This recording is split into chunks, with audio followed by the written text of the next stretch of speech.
Yeah, training's been going great. Again, opportunity to just kind of get back together, analyze from last week, look at a few things that we can improve, and then how we can also apply some things that Orlando's going to challenge us with.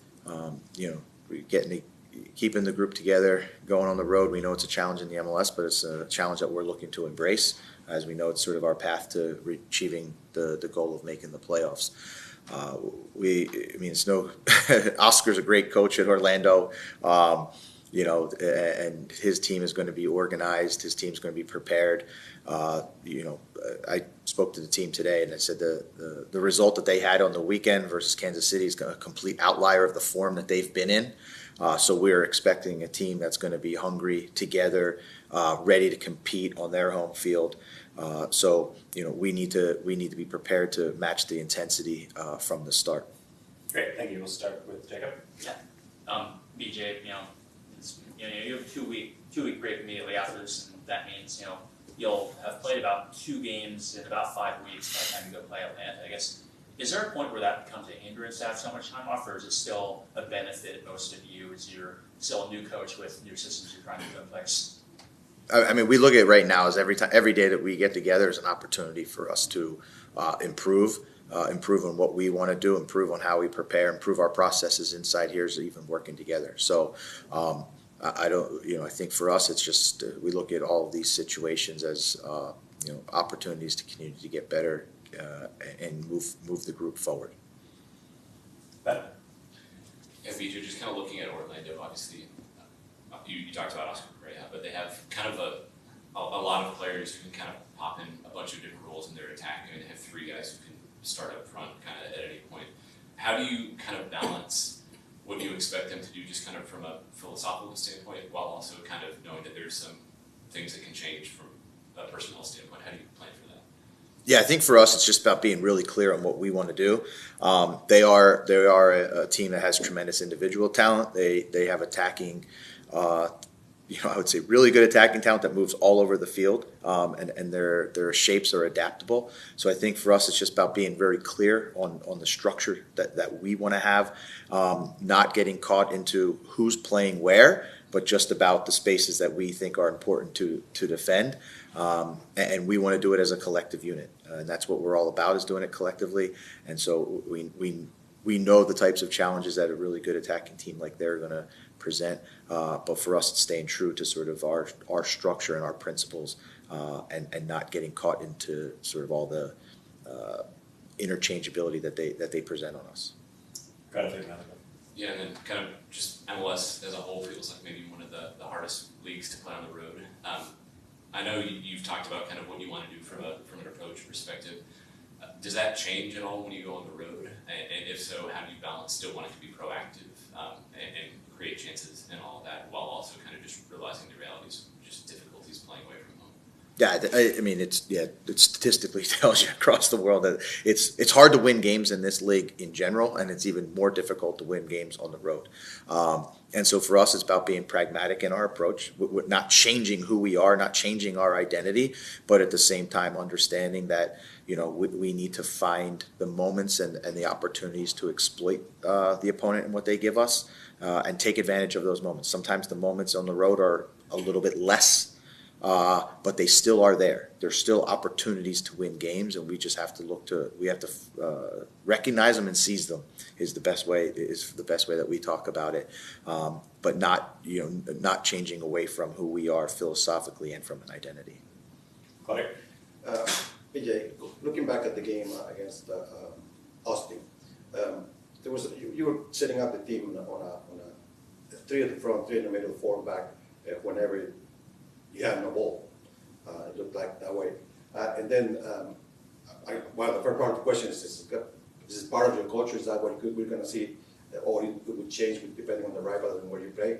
And the second part is, with that formation, the fact of the first goal, the way it happened, I was thinking, was it a problem with the approach of that particular play, or is it an issue with the system whenever the team is still not used to play in games?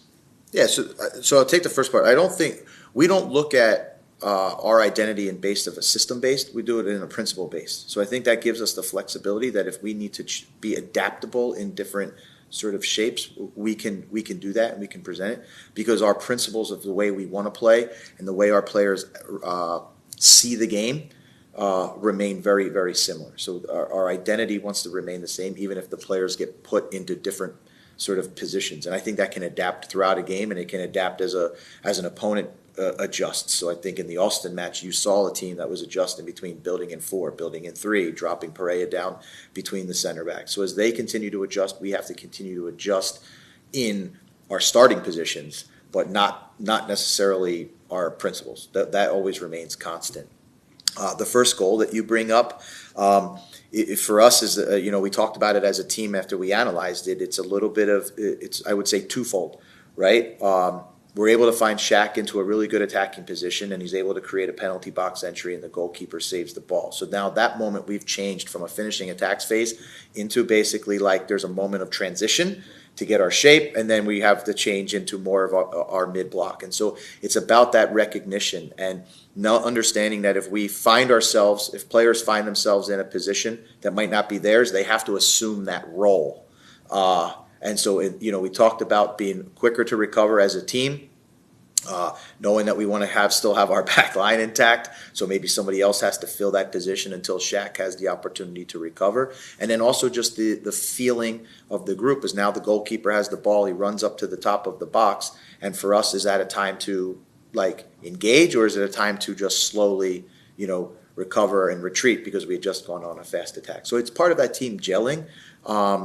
But at the same time, just kind of, again, these moments. But I mean, again, it comes off of a promising attack that I think we just have to be a little bit quicker in the way that we transition our minds from the different phases that we're in. We'll go to Valera on the Zoom. Hey, BJ, obviously the weekend there was the situation in the first half. I'm just curious, this week, has that come up in your team meetings, and how have you and the guys handled that? I mean, in the sense as it come up in the team meetings, yeah, we have, we talk about being able to be a team that responds to different challenges that are thrown at us throughout the match. So in that first 30 minutes, we had a few different challenges. And so it's learning about how we can stay together, stay true to our identity and our anchors that drive our behaviors, and being a team that gets really good at responding to some things that maybe aren't always in your control. And so we definitely talk about that because those are moments in game that are great learning lessons for all of us, in the sense that whether it can be referee bad calls, or it can be missed penalties, or other incidents that occur. We have to be able to quickly respond, quickly adjust, and continue to remain true to ourselves. So yeah, of course that was a great learning opportunity for all of us. So we want to address it, talk about it, and at the end of the day, the ultimate goal is to get better from it. Go ahead, Valera, if you have another. Yeah, and I'm just curious. I'm looking at the table in the Eastern Conference. I mean, it's especially where you guys are. It's just kind of all over the place with a point or two separating those spots. I'm just curious how much of that is going into your thinking, and how much of that is something you and the players are looking at when it comes to that, because it's really anything can change within a game or two. Yeah, I mean, we're clear with our short-term objectives here is to make the playoffs. So we certainly know where we are in the table. We know how many points separate us from 9th place and 8th place. We know the opponent's schedule's upcoming. We know our schedule's upcoming, and everything. All of that is context on how we want to approach each and every match, because that's ultimately the stepping stones. We have 8 more stepping stones here to get us to our short-term objective that we started here as we resumed MLS play. So we are all very aware, very focused, and working every day to achieve that goal. Yeah, it's been a lot of fun. I guess on a personal level, I've been playing a bit more on the right side, so and playing more in the pockets. So it's not my game, but it's nice to try to add that to my game, I guess. And he's been giving me a lot of confidence to play in that spot and kind of try it out. So it's been a lot of fun, honestly, personally. And as a team, I think he's made it super clear for every single one of us what our job is and what we have to do in certain situations. And yeah, I mean, he's just made every practice really competitive as well, so it's been a lot of fun for us. Can wrap up. Yeah, and then kind of just, I mean, you mentioned the game against the U.S. Obviously, a lot of your club teammates have played for the U.S. before. I'm just curious from your perspective, does that kind of, obviously it's a big game either way, but is there a little bit more enjoyment maybe knowing that you can have a little bit of trash talk with them about the game? It's a weird one for me, honestly. I've thought about it a few times. Like, I love Cam, but the U.S. has given me a lot too. I came here when I was like 14 to the U.S., so I got a lot of respect for the U.S. and all that. But of course, it'd be, a lot of fun to trash talk a few of the boys about the U.S. But I got a lot of respect for it because of the U.S. because it's given me a lot. So yeah. Like, You already mentioned that the fact that he's switching you to the other side of the field and that's signing up to your game. Was it difficult already to actually adjust to his ideas, his principles, like you were saying to us earlier? And then is it a second ingredient on the plate for you to be able to actually perform in a different position that you're used to?